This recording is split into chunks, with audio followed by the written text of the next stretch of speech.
నమస్తే, welcome to #you. నేను మీ రాజేష్.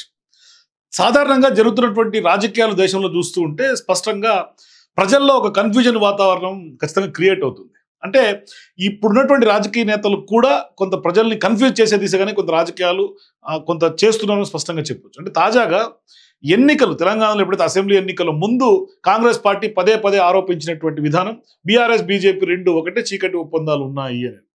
అయితే దాని తర్వాత కవిత అరెస్టు, పార్లమెంట్ ఎన్నికలు ఇదంతా కూడా ఈక్వేషన్స్ మారినాయి. అది నిజంగా ప్రజలు నమ్మారా, నమ్మి ఓట్లేసారా ఇవన్నీ పక్కన పెడితే సెకండరీ, అది టాపిక్ డిఫరెంట్.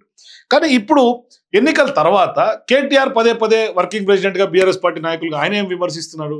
కాంగ్రెస్ బీజేపీ రెండు ఒకటే, బద్ధ శత్రువులుగా ఉన్నటువంటి కాంగ్రెస్ బీజేపీ రెండు ఒకటే అని ఏ విధంగా చెప్పగలుగుతాం?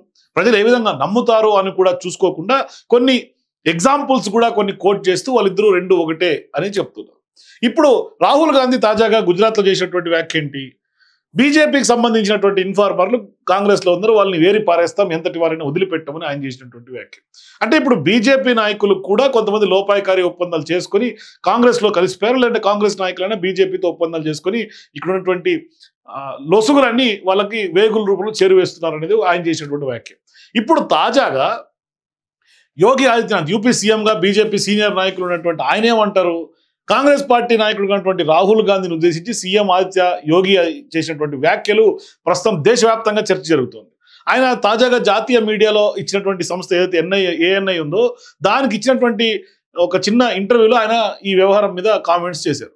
ఆయన చేసినటువంటి కామెంట్స్ ఏంటంటే, భారతదేశం గురించి రాహుల్ గాంధీ విదేశాల్లో చేసినటువంటి వ్యాఖ్యల ఉద్దేశం ప్రజలకు అర్థమైంది అని ఆయన చెప్పుకుంటూ వస్తారు. అంటే రాహుల్ గాంధీ చేసే పనులు బీజేపీకి మేలు చేస్తాయని ఆయన ఉత్తరప్రదేశ్ ముఖ్యమంత్రి యోగి చెప్తున్నటువంటి మాట.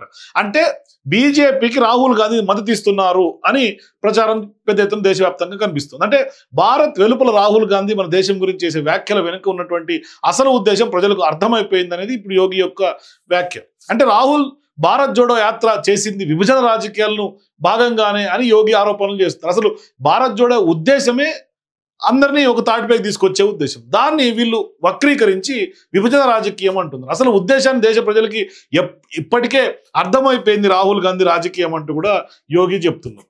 అంటే రాహుల్ లాంటి వ్యక్తుల పట్ల తమకు వచ్చే నష్టమేమీ లేదు, పైగా ఏం జరుగుతుంది అంటే ఖచ్చితంగా మా పార్టీకే లబ్ధి అని ఆయన వ్యంగ్యాస్త్రాలు విసిరినట్టుగా స్పష్టంగా అర్థమవుతుంది.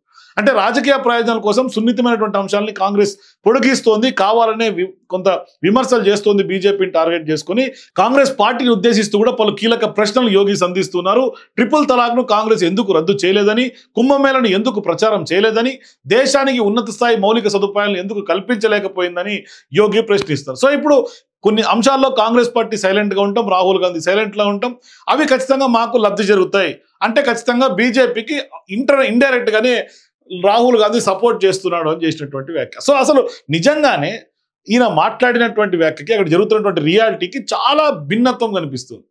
గతేడాది లోక్సభ ఎన్నికల్లో కూడా విదేశీ జోక్యం గురించి కూడా యోగి ప్రస్తావించారు. ఎన్నికల సమయంలో కాంగ్రెస్ తప్పుడు సమాచారాన్ని వ్యాప్తి చేస్తోంది అనేది ఎన్నికలను ప్రభావితం చేసేందుకు కొంత జార్జ్ సోరెస్ డబ్బును ఉపయోగించిందని కూడా ఆయన తీవ్ర స్థాయిలో ఆరోపణలు చేశారు. అంటే విదేశీ డబ్బును ఉపయోగించడం దేశ ద్రోహం కిందికి రాదా అని కూడా యోగి ప్రశ్నిస్తున్నారు.